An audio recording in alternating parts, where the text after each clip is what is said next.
Hello everyone, today I'm working on these two Life-Like Fa1s, A unit and B unit.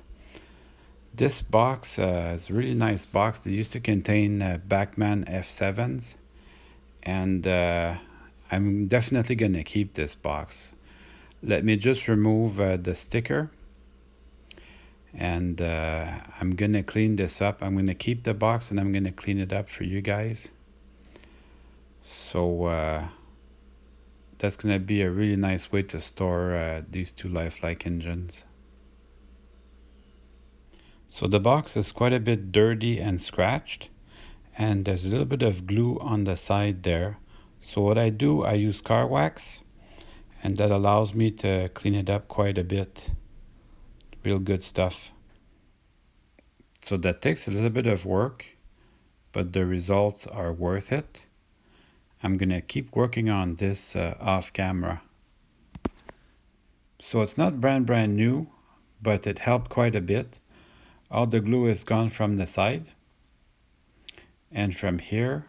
So I've got a nice box now. So I bench tested them with my leads, and the B unit was running okay, but the A unit had issues. So let's put them on the track and let's see what happens. So I'm going to increase the power gradually. So this B unit here seems to be creating a short circuit. Even that has issues, I guess. And then the A unit, you can see the light coming on, but nothing's moving. So I'm gonna take them apart and we'll investigate this. The truth is, I like to make buildings and scenery, not really, but I sure enjoy the challenge of taking an engine that doesn't run and making it run. So these, on top of being inexpensive, they're kind of neat and well detailed, but also they're really simple. So I don't think I have to work even that hard to get the shell off. I think I'm going to use the box method. That should come out pretty easy. I won't even have to hit it that hard. The front coupler is missing, but on these the coupler doesn't interfere with removing the shell. So yeah, you don't even have to work that hard to get the shell off.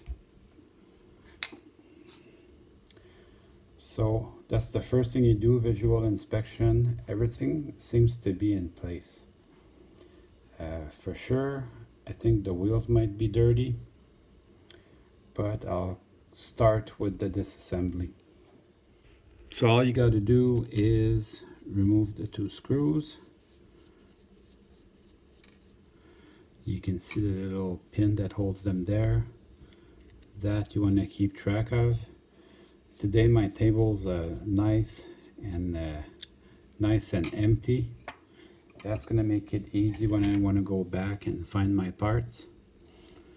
The best trick to do is the first parts that you keep, that you take out, you would put them the furthest away.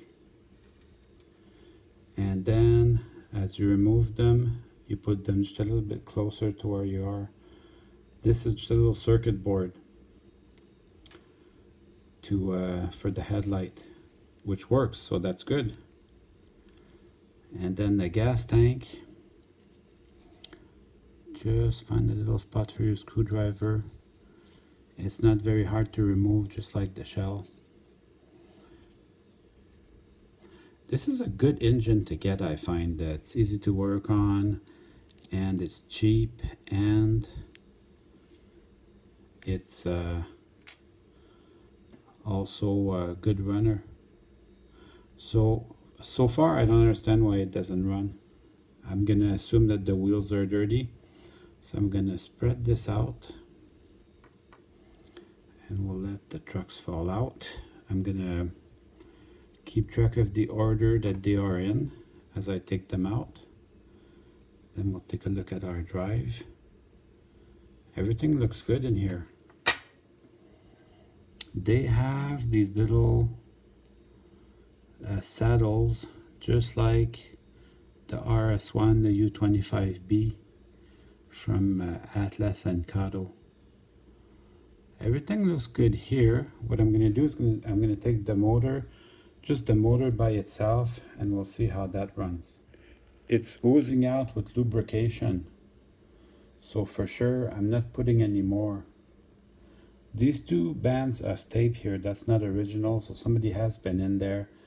So far the only thing I saw that was out of place was those little cradles. They weren't in their proper seats, so that could have been it. Let's see how the motor works. So I'll just put my leads up to it. Runs really good.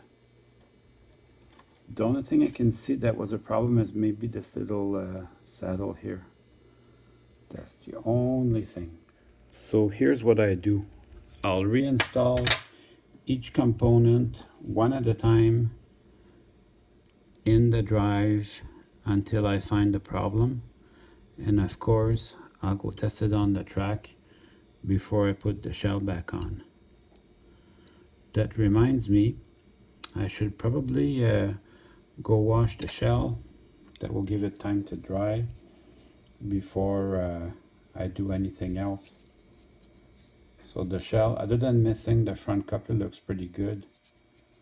And it's kind of neat, the number boards here. These little guys light up.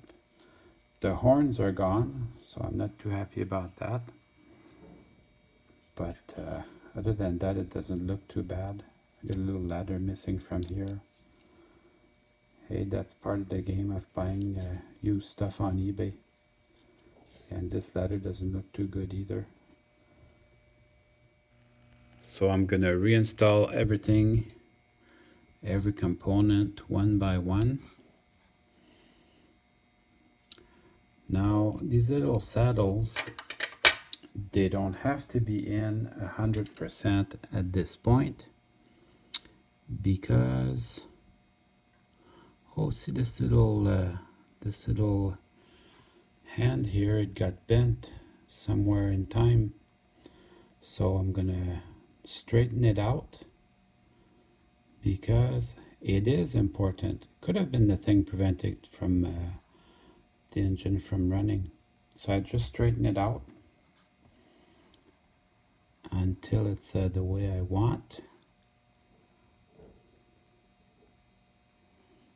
And then when I'm happy with that, I can start reinstalling everything. There we go. So I'm going to make sure as I reinstall them that the top one and the bottom one are at the top. They don't have to be 100% just now, but eventually I'll sort them out. This is just to get them close to where they go.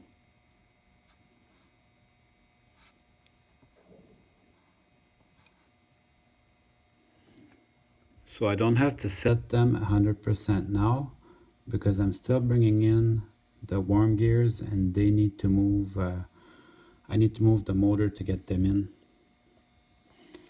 I suppose you could line everything up and bring the worm gears down at the same time as you do the motor. I just like to do this one at a time. So I'll be lining up all this stuff off camera. So this is what it looks like when you have everything lined up. The little saddles, they go up here in their little holes. And the reason for them, what they do is it's for quietness. Well, they're not that quiet, these engines. Anyways, that's what the engineers were doing. Now I'm gonna test it again just to see where I'm at. So that sounds pretty good. Next, I'm gonna bring the other frame half. Make sure you have these two insulators here. You need them, otherwise there'll be a short circuit. So I'll just drop these in and I'll put the screws just hand tight, just to hold everything together. And I'm gonna test it again. so we're still in good shape. Like I always do, I'm gonna want to clean my wheels.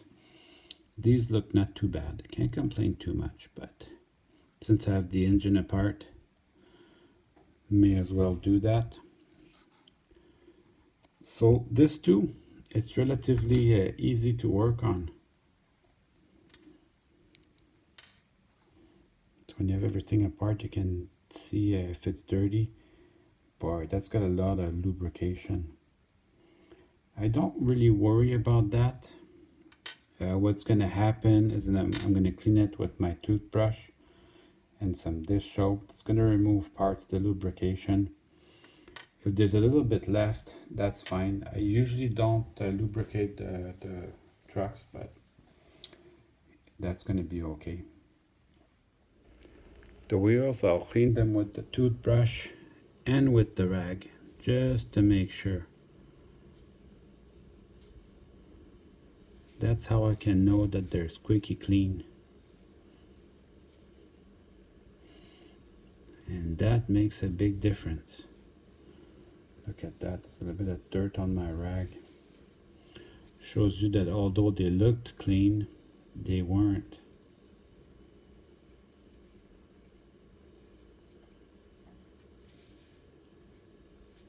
So that's definitely worthwhile doing. So while you're here, check your contact points, but these look okay.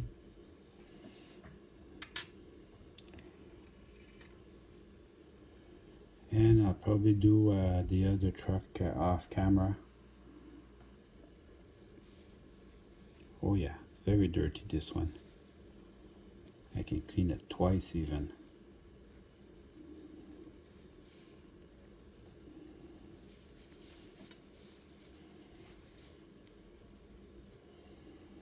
That's normal though. You should do this at least every 6 months, maybe more if you run your engine a lot.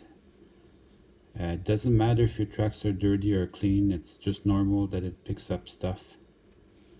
It's part of life. There we go. Nice and shiny. So let's put everything back together.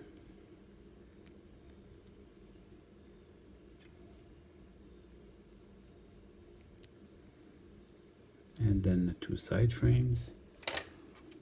I suppose you could paint them. For me, it's part of the charm of this engine that you can see these little side frames through the AAR trucks. It's the charm of it because that's how they came out from the factory.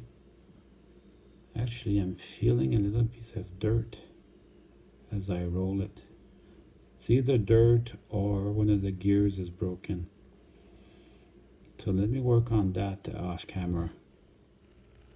So a little piece of dirt or one of the gears was bent. Anyway, I can't feel it anymore. So that's good news, I guess. I'm gonna put the side frames back on.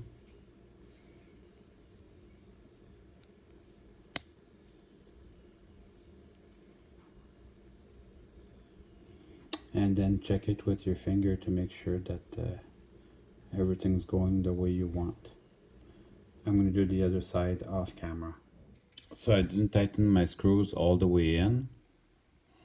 There's still enough play in there so I can put in my trucks back on. Of course, you use gravity as your friend.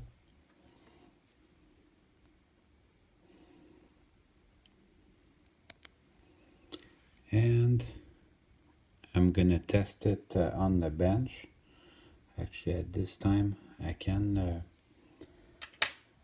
tighten my screws now, and I'm gonna test it on the bench, and if that's good, I'm gonna go on the track. So I'm gonna give it some power gradually.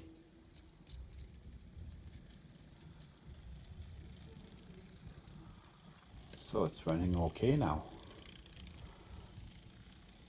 Actually, even quiet, so that's nice. And we'll try backwards, may as well. Yeah, now it's a real sweetie.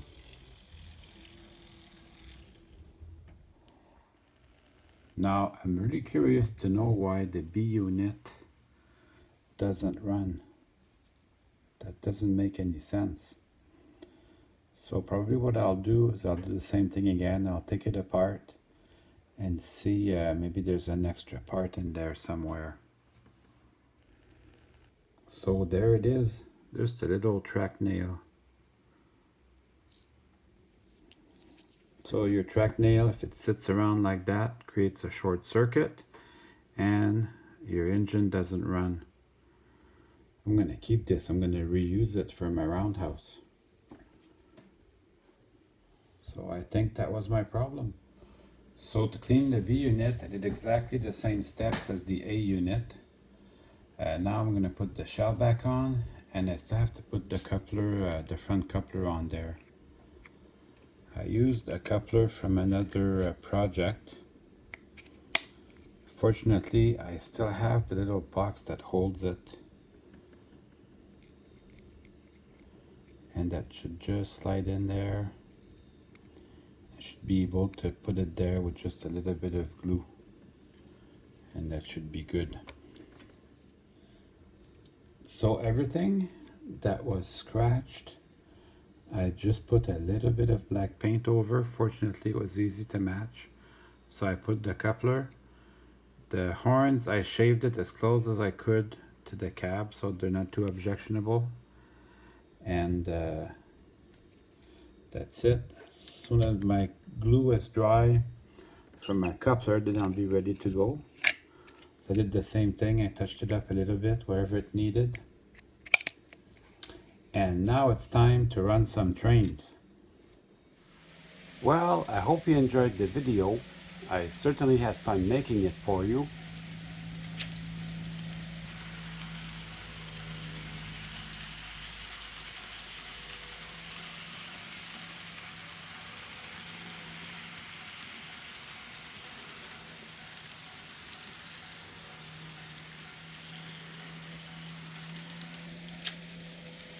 See you soon.